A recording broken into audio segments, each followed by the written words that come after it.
नमस्ते, सत श्री अकाल, सलाम, आदाब। समय के साथ साथ जिंदगी के प्रति उनका रवैया निराशावादी होता जाता है और जब बात नौजवान पीढ़ी की हो तो ये अवस्था और भी आम है। सरल भाषा में हम ऐसे लोगों को डिप्रेशन का शिकार कहते हैं। जिंदगी की उलझनें भविष्य को अंधकार की तरफ ले जाती हैं। दोस्तों, क्योंकि हमने जिम्मा उठाया है आपकी सेहत का ध्यान रखने का, और जैसे कि आप सभी समझ गए होंगे, हमारा आज का चर्चा का विषय है women and depression. Welcome to our show ma'am. नमस्कार मैम, डिप्रेशन को अक्सर उदासी और निराशा से जोड़ा जाता है, और जब हम मेडिकल टर्म्स की बात करें तो डिप्रेशन की अवस्था को हम कैसे बयान करेंगे? डिप्रेशन एक ऐसी मानसिक अवस्था है जिसमें जो कि बॉडी, मूड और विचारों को प्रभावित करती है। बिल्कुल। इसमें लो मूड रहता है इंसान का, और उसकी इस लो मूड की वजह से उसकी डेली एक्टिविटीज़ अफेक्ट होती हैं। जी। वो जिस एफिशिएंसी से या जितनी क्षमता से नॉर्मल तरीके पे कार्य कर सकता है, जी। जितना पॉजिटिवली सोसाइटी के लिए या अपने घर के लिए या अपने खुद के लिए काम कर सकता है, डिप्रेशन की स्टेज में वो उसकी एफिशिएंसी कम हो जाती है। जी। तो ये ऐसा लो मूड जो उसकी डेली एक्टिविटीज़ में इंटरफियर करता है, जी, उसे हम डिप्रेशन का नाम देते हैं। तो मैम, डिप्रेशन कितने तरह का होता है? मतलब जनरली लोगों की एक ही मान्यता है कि जो व्यक्ति उदास और अकेला बैठा है वो डिप्रेशन का शिकार है। नहीं, ये तो सभी इंसानों की जिंदगी में कभी ना कभी ये फेज जरूर आता है। बिल्कुल। कि लाइफ में उतार चढ़ाव तो होते रहते हैं, कभी खुशी है तो कभी गम है, और इस अवस्था में हर इंसान उदास हो जाता है जब लो स्टेज आती है लाइफ की, जिसकी वजह से उसका किसी से बात करने को दिल नहीं करता या नॉर्मल रूटीन में काम करने को नहीं दिल करता। पर ये सब एपिसोड या ये सब जो साइन एंड सिम्टम्स होते हैं, ये बहुत ही टेम्परेरी होते हैं, बहुत थोड़े क्षणों के लिए या थोड़े मिनट्स के लिए या थोड़े दिनों के लिए होते हैं। पर यही अवस्था जब बहुत लंबे समय तक एक्सटेंड हो जाती है, यानी कम से कम अगर 2 हफ्ते तक ये फेज रहता है फीलिंग ऑफ सैडनेस का या इनएक्टिविटी का, तब हम इसे एक मेडिकल नाम दे देते हैं कि ये डिप्रेशन है। ये कॉमन, जब हम मेडिकल लैंग्वेज में 2 तरह का डिप्रेशन कहते हैं, मेजर डिप्रेसिव डिसऑर्डर और दूसरी वैरायटी होती है डिसथाइमिया, जिसको डिसथाइमिक डिसऑर्डर कहते हैं। ये जनरल 2 कैटेगरीज डिवाइड की हैं, जो कि ड्यूरेशन के हिसाब से हैं। कि अगर तो डिप्रेशन बहुत सीवियर फॉर्म में है, सारे लक्षण बहुत सीवियर फॉर्म में हैं और कम से कम 2 हफ्ते तक ये रहते हैं, तो इसे हम मेजर डिप्रेसिव डिसऑर्डर कहते हैं। परंतु अगर ये सारे लक्षण बहुत माइल्डर फॉर्म में है पर बहुत लंबे समय तक, जैसे कम से कम 2 साल तक ये फेज ऑफ डिप्रेशन अगर चलता रहता है, तो इसे हम क्रॉनिक डिप्रेशन या फिर डिसथाइमिक डिसऑर्डर कहते हैं। ये जनरल सी एक कैटेगराइजेशन है। वैसे लाइफ इवेंट्स के हिसाब से या कई बॉडी में चेंजेस के हिसाब से कई अन्य तरह की डिप्रेशन की टाइप्स भी हैं, जैसे menopausal depression, postpartum depression, catatonic depression और मेनियक डिप्रेशन या साइकोटिक डिप्रेशन या हॉलीडे डिप्रेशन, एल्डरली डिप्रेशन। तो ऐसे कई तरह के डिप्रेशन को नाम दिए गए हैं जो कि सिचुएशन से रिलेटेड है। जनरल 2 कैटेगरी ही है। तो जैसे कि आपने बताया, हम लक्षणों के आधार पे डिप्रेशन को जज करते हैं कि इंसान कौन से तरह के डिप्रेशन का शिकार है। डेफिनेटली। तो आप ये कुछ लक्षण बताएंगे हमें, ये लक्षण होते कौन से हैं कि कैसे देखा जाएगा? लक्षण तो डिप्रेशन के वही हैं, पर उनकी इंटेंसिटी वेरी करती है डिफरेंट टाइप पे, या सिचुएशन ऑफ लाइफ वेरी करती है। जैसे डिप्रेशन है तो उसके जनरल सिम्टम्स होते हैं कि फीमेल है या मेल है, उदास महसूस होता है, करता है और एंग्शियस हो जाते, यानी उसे छोटी छोटी बात के लिए वो नर्वस हो जाएगा, घबरा जाएगा, सिचुएशंस को हैंडल नहीं कर पाएगा, या रूटीन में उसकी कंसंट्रेट करने की, किसी भी चीज पे फोकस करने की कैपेसिटी कम हो जाएगी, बहुत सी चीजों को वो याद नहीं रख पाएगा, या फिर डिसीजन नहीं ले पाएगा बहुत से लाइफ के इवेंट्स में। छोटी छोटी बात पे चिड़चिड़ापन हो जाना, छोटी छोटी बात पे रो पड़ना, या फिर डेथ के बारे में सोचते रहना, या सुसाइडल थॉट्स आना, या इवन अटेम्प्ट्स टू सुसाइड भी करना, ये सिवियर फॉर्म ऑफ डिप्रेशन का पार्ट है। उसे वो एक्टिविटीज जो किसी कभी वो बहुत खुश होके जिनमें पार्टिसिपेट करता रहा हो या करती रही हो, वो अब उनमें इंटरेस्ट ही लूज कर जाता है। ये सबसे इम्पोर्टेंट साइन होता है कि जो चीज हमें आज बहुत हम जिसे इंजॉय कर रहे हैं, जो हॉबीज या जो एक्टिविटीज, वो हम डिप्रेशन की स्टेज में हम उनमें इंटरेस्ट ही लूज कर जाते हैं। ऐसा देखा गया कि कई फीमेल्स अपने बच्चों में, अपनी फैमिली में इंटरेस्ट लूज कर जाती हैं, उनसे इनडिफरेंटली बिहेव करती हैं। तो ये सब साइन एंड सिम्टम्स, और इसके साथ और बहुत से फिजिकल सिम्टम्स, जैसे बिना अनएक्सप्लेनेबल कई सिम्टम्स होते हैं जिनकी हम एक्सप्लेनेशन नहीं दे पाते कि ये बार बार इसको सिर दर्द क्यों हो रहा है, जबकि कोई मेडिकल कॉज नहीं है।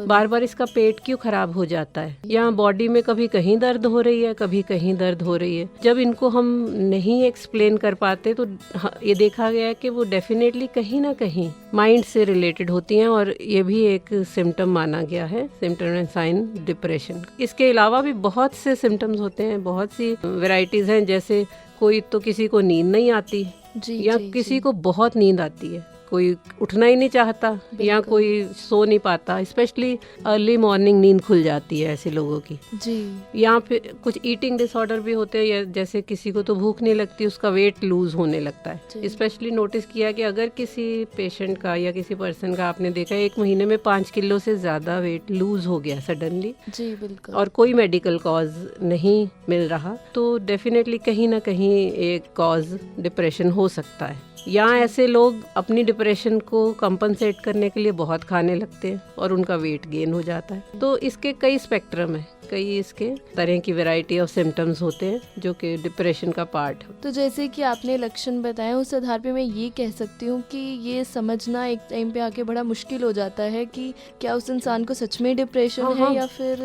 बिल्कुल, तभी हम रिकमेंड करते हैं कि अगर आपको कोई ऐसे लक्षण अपने आप में या अपने लव्ड वंस में दिखते हैं तो आप जरूर किसी मेडिकल पर्सन की हेल्प लें, और जल्दी से जल्दी लें, ताकि वो पूरा आपको एग्जामिन करके, आपसे बात करके, लैब टेस्ट करा के ये जज कर ले कि क्या वजह है आपके इन लक्षणों की, क्या ये सचमुच डिप्रेशन है या ये किसी और वजह से है। चाहे वो और बाकी वजह, चाहे वो स्ट्रेस हो, चाहे वो कोई और मेडिकल कॉज हो, या किसी मेडिकल इलनेस जैसे वायरल इलनेस की वजह से, या जैसे हार्मोनल, जैसे थायराइड की ही प्रॉब्लम है, हाइपोथायराइडिज्म में ही one of the symptom depression होता है। तो ये तो जज एक डॉक्टर ही कर सकता है, क्वालिफाइड पर्सन, मेडिकल पर्सन ही जज कर सकता है कि एक्चुअली ये डिप्रेशन इलाज करने लायक है या ये किसी और बीमारी का हिस्सा है। तभी प्रॉपरली आप डायग्नोज करेंगे कि ये किस टाइप का डिप्रेशन है और इसे कैसे ट्रीट किया जाना है। तो देखा जाए लक्षण बहुत सारे हैं जो सिर्फ हमें एक डॉक्टर ही बता सकता है डेफिनेटली कि आखिर इसके पीछे की वजह क्या है। तो अगर हम बात करते हैं मेन और वुमेन की,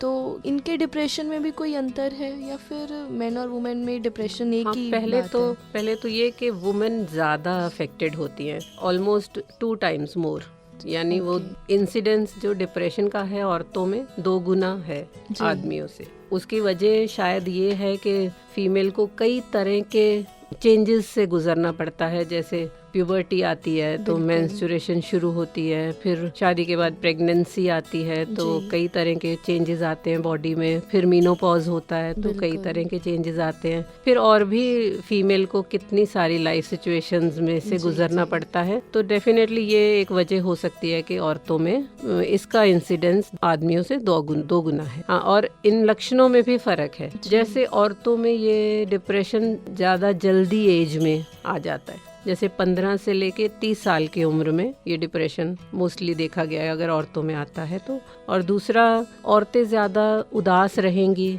घबरा जाएंगी, नर्वस फील करेंगी, जबकि आदमी लोग ज़्यादा इरिटेबल होंगे, रेस्टलेस होंगे। अगर औरत डिप्रेशन में लेथार्जिक फील करेगी या वो ईटिंग डिसऑर्डर उसमें ज़्यादा आएंगे और वो एक्टिविटीज़ में कम इन्वॉल्व होगी, तो आदमी बल्कि लेथार्जिक की बजाय इरिटेबल, रेस्टलेस हो जाएगा, वो ज़्यादा जैसे सब्सटेंस अब्यूज़ में ज़्यादा इन्वॉल्व हो जाएगा, कोई ड्रग अब्यूज़ है, अल्कोहल है, या वो सेक्स में इन्वॉल्व हो जाएगा, या फिर वो टीवी में, स्पोर्ट्स में मतलब आदमी में ये लक्षण होंगे। और औरतें ज़्यादा गिल्टी फील करती हैं डिप्रेशन में, अपने आप को ब्लेम देती हैं कि मैं खुद ही जिम्मेदार हूँ अपनी डिप्रेशन के लिए। और आदमियों में डिप्रेशन का साइन होगा वो दूसरों को ब्लेम करेंगे कि ये जिम्मेदार है मेरे डिप्रेशन के लिए। औरतें अवॉइड करेंगी कोई भी कन्फ्लिक्ट क्रिएट करना, कोई भी झगड़ा करना। डिप्रेशन में वो साइलेंटली अपने अंदर रखती जाएंगी फीलिंग्स को। और जो मेल मेंबर्स हैं वो ज़्यादा कन्फ्लिक्ट क्रिएट करेंगे, ये देखा गया है। हाँ, एक बात है कि औरतें ज़्यादा अपने सिम्टम्स को शेयर कर लेती हैं, जैसे वो जल्दी रो पड़ेंगी, उनका टीयरफुल मूड ज़्यादा होता है। और वो अपने ये जब उनको ये फीलिंग्स आती हैं डेथ की या फिर सुसाइड की, वो डिस्कस करती हैं ये सब बातें। उनमें थॉट्स ऑफ सुसाइड और थॉट्स ऑफ डेथ ज़्यादा आते हैं फीमेल्स में एज कम्पेयर टू मेन। परंतु प्रैक्टिकली मेन ज़्यादा सुसाइड करते हैं डिप्रेशन में एज कम्पेयर टू वुमेन, क्योंकि आदमी हाइड करते हैं फीलिंग्स। वो कभी एक्सप्रेसिव नहीं होंगे कि मुझे ये थॉट्स आ रहे हैं कि मैंने सुसाइड करना है या ऐसे सुसाइडल थॉट्स आ रहे हैं। वो प्रैक्टिकली अटेम्प्ट कर लेते हैं। तो इंसिडेंस ऑफ सुसाइड ज़्यादा है मेन में, चाहे थॉट्स ऑफ सुसाइड फीमेल में ज़्यादा है। तो शायद ये कहना सही होगा कि औरतें दिल से कमज़ोर होती हैं, इसलिए उनमें डिप्रेशन का रेशो ज़्यादा रहता है। दिल से कमज़ोर नहीं कह सकते। मैं तो कहती हूँ कि औरतों को इतने सारे चैलेंज वाली सिचुएशंस से गुजरना पड़ता है। वो दिल से कमज़ोर नहीं है, वो सेंसिटिव है, बल्कि वो दूसरों की प्रॉब्लम्स भी ज़्यादा फील कर सकती हैं। इसी सेंसिटिविटी की वजह से, इसी केयरिंग एटीट्यूड की वजह से उनको कई तरह के वो कॉम्प्रोमाइजेस करती हैं। वो तो बल्कि ज़्यादा सहनशील हैं और ज़्यादा सिचुएशंस में एडजस्ट होती हैं। बाकी ये कई तरह के हार्मोनल चेंजेस और फिजिकल स्ट्रक्चर है फीमेल का, जिस वजह से इसमें ये डिप्रेशन के लक्षण ज़्यादा पाए जाते हैं। हम कमज़ोर तो नहीं कह सकते फीमेल का, नारी अबला नहीं सकता। हाँ, बिल्कुल। मैम, अगर हम बात करते हैं कारण की कि आखिर ये डिप्रेशन की बीमारी की वजह क्या है, पीछे मेन रीज़न क्या है कि कहाँ से आ जाती है ये बीमारी? ज़्यादा सोचने से, टेंशन लेने से, स्ट्रेस से? वजह क्या हो सकती है इसकी? हम कोई भी एक सिंगल कॉज पॉइंट आउट नहीं कर सकते कि डिप्रेशन के लिए ये कॉज है। हाँ, बहुत से फैक्टर्स हैं जो कि डिप्रेशन के लिए शायद जिम्मेदार होते हों, ऐसा माना गया। मेन है हेरिडिटरी फैक्ट कि अगर फैमिली में डिप्रेशन की हिस्ट्री है तो डेफिनेटली स्पेशली वुमेन में चांसेस ऑफ डिप्रेशन के ज़्यादा होंगे अगर उनकी फैमिली में है। मेन में ये जेनेटिक फैक्टर रिलेटिवली कम रोल प्ले करता है, फीमेल में इसकी बहुत इम्पोर्टेंस है। दूसरा है कि लाइफ इवेंट्स, जैसे बच्चे हैं, चाइल्डहुड में अगर बच्चों के साथ स्पेशली अगर वो सिबलिंग राइवलरी हुई कि पेरेंट्स ने एक बच्चे का बहुत ध्यान रखा है, अगर वो दोनों सारे बच्चों का एक से ध्यान नहीं रखते तो डेफिनेटली किसी ना किसी में एडल्टहुड में जाके ये फीलिंग डिप्रेशन का कारण हो सकती है। दूसरा, कोई भी फिजिकल अब्यूज बच्चे के का होना या मेंटल अब्यूज होना या सेक्सुअल अब्यूज होना या फिर न्यूट्रिशनल डेफिशिएंसीज होना चाइल्डहुड में या फिर फैमिली कन्फ्लिक्ट्स होना, वो भी बच्चों में डिप्रेशन का एक कारण देखा गया कि जो कि एडल्टहुड में जाके दिखता है। और स्पेशली अगर एडोलेसेंट एज है, अगर कोई पीयर प्रेशर है या बच्चे को एडोलेसेंट एज में अगर बुली करते हैं, एक दूसरे को करते हैं ना बच्चे के, उसके लुक्स को लेके या उसके कोई भी वीकनेस को लेके बुलिंग करना, ये एक कारण हो सकता है डिप्रेशन का। बाकी लाइफ में बहुत से इवेंट्स है, अगर किसी बच्चे के 10 साल की उम्र से पहले उसके पेरेंट्स की डेथ हो जाए, वन ऑफ द पेरेंट्स की, ये भी एक कारण देखा गया कि एडल्टहुड में जाके। बाकी लाइफ में किसी भी एज में अगर कोई लव्ड वन की डेथ हो गई या किसी से आप बिछुड़ गए किसी रीजन की वजह से या कोई बैड रिलेशनशिप डेवलप्ड है, वो एक कारण हो सकता है। या फिर वर्क प्रेशर है, जैसे एक सिंगल मदर्स होती हैं, उनको बच्चे भी संभालने हैं, अपना काम भी देखना है, वो भी एक कारण देखा गया है वुमेन में डिप्रेशन का कि वर्क रिस्पॉन्सिबिलिटी ज़्यादा है या वर्क प्लेस पे उनका अब्यूज़ होता है या एक्सप्लॉयटेशन होती है। ये सब कारण भी देखे गए हैं। बाकी कुछ मेडिकल कारण भी हैं, जैसे कई बीमारियां, जैसे थायराइड डिसऑर्डर ही मैंने आपको बताया, ऐसे कई तरह के हार्मोनल डिसऑर्डर जैसे कुशिंग सिंड्रोम, एडिसन्स डिजीज या कई वायरल इन्फेक्शंस, उनमें भी डिप्रेशन हो जाता है। पोस्ट ट्रॉमेटिक डिप्रेशन भी कहते हैं हम कि किसी को बहुत सीरियस इंजरी हो गई, वो बहुत टाइम तक बेड रिडन है, जैसे फ्रैक्चर हो जाते हैं सिवियर, जहाँ पेशेंट को महीनों तक बेड पे रहना पड़ता है, वो भी एक कारण है डिप्रेशन का। या कुछ दवाएं हैं जैसे ओरल कॉन्ट्रासेप्टिव पिल्स लेती हैं लेडीज़, ये भी कारण है डिप्रेशन का।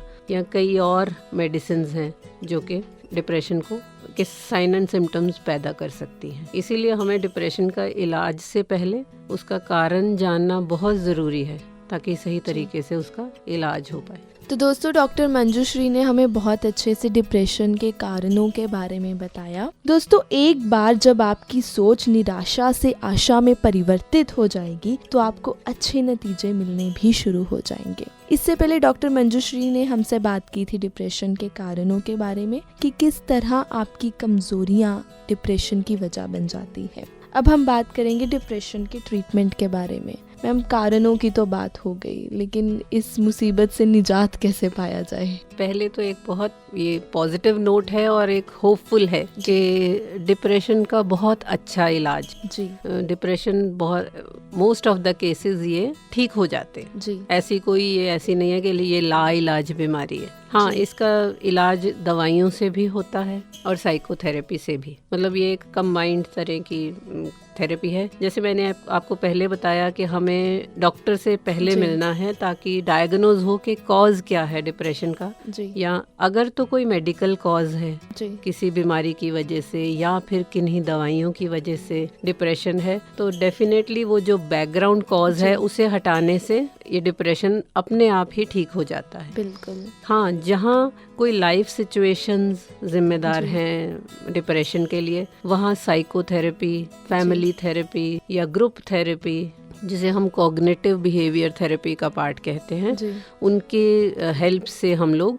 डिप्रेशन के मरीजों का बहुत अच्छे से इलाज कर सकते हैं। उसे तभी कहते हैं कि अक्सर सभी मानसिक बीमारियों में, साइकियाट्रिक प्रॉब्लम्स में हमें खाली दवाओं पे डिपेंड नहीं रहना होता, जैसे कि हम बाकी मेडिकल ट्रीटमेंट में करते हैं या बाकी मेडिकल इलनेस में करते हैं। हमें एक कॉम्बिनेशन ऑफ ट्रीटमेंट देना होता है जहाँ खाली डॉक्टर ही इन्वॉल्व नहीं होता, पूरा समाज साथ में इन्वॉल्व होता है उस मरीज को ठीक करने में। अगर तो फैमिली कॉज है उसकी प्रॉब्लम का, तो हमें फैमिली की काउंसलिंग, फैमिली की थेरेपी करनी होती है ताकि वो सिचुएशन ही बदले, नहीं तो खाली दवाइयों से ठीक नहीं होगा। और ऐसे ही ग्रुप थेरेपीज करते हैं, जैसे कई पेशेंट्स कैंसर के मरीज होते हैं या HIV के मरीज होते हैं, वो डिप्रेशन में चले जाते हैं due to their medical illness, तो ऐसे लोगों के ग्रुप्स बने हैं, HIV के ग्रुप्स बने हैं, कैंसर के पेशेंट्स के ग्रुप्स बने हैं, जहाँ वो एक दूसरे से बात करके, एक दूसरे की प्रॉब्लम्स को डिस्कस करके, डेफिनेटली जब अपने से मिलते जुलते लोगों से बात करते हैं तो सेल्फ हीलिंग होती है। वो एक बहुत अच्छी तरह की बिहेवियर थेरेपी है। बाकी हम मरीज को रिकमेंड करते हैं कि वो अपना प्रॉपर खाने का ध्यान रखे, रेगुलरली खाए, अपनी रेगुलर एक्सरसाइज करे और अपने आप को कंस्ट्रक्टिव एक्टिविटीज में बिजी रखे। जो भी एक्टिविटी वो बहुत खुशी से करता है, जहाँ उसे कुछ आउटपुट मिलता है कंस्ट्रक्टिव, वो उन एक्टिविटीज में इन्वॉल्व हो। ये नहीं कि कोई भी एक्टिविटी में, स्पेशली जो उसकी हॉबी रही हो, उसमें फोकस करे, उसमें टाइम दे, तो वो डेफिनेटली एक सेल्फ हीलिंग होती है। बाकी वो रिलैक्सेशन टेक्निक्स उसे सजेस्ट करते हैं, जैसे योग, मेडिटेशन या बाकी deep breathing, slow deep breathing और भी कई रिलैक्सेशन टेक्निक्स हैं जो कि उसे हेल्प करती हैं इस सब से बाहर आने में। अगर वो ज़्यादा खाता है और वेट गेन हो जाता है उस फीमेल का, तो डेफिनेटली उसे वेट लूजिंग डाइट रिकमेंड करते हैं और प्रॉपर एक्सरसाइजेज वेट रिड्यूस करने के लिए रिकमेंड करते हैं। अगर उसकी डाइट रिड्यूस हो गई है, वो नहीं खाता है,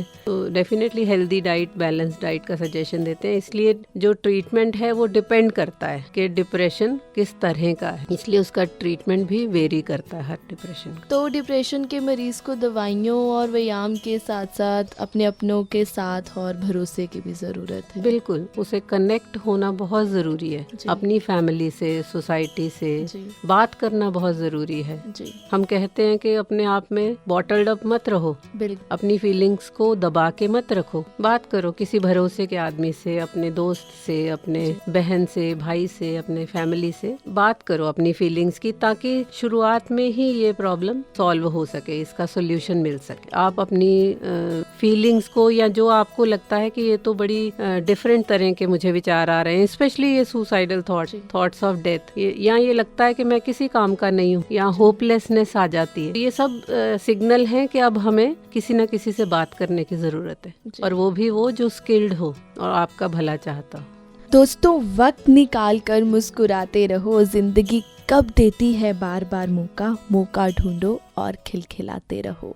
हम बात कर रहे थे डिप्रेशन के ट्रीटमेंट की, और जैसे कि हमारा आज का चर्चा का विषय है डिप्रेशन एंड वुमेन, तो मैम इसका प्रेगनेंसी से भी क्या कोई लेना देना है? जैसे कई औरतों को देखा गया कि ड्यूरिंग प्रेगनेंसी वो डिप्रेशन का शिकार हो जाती हैं।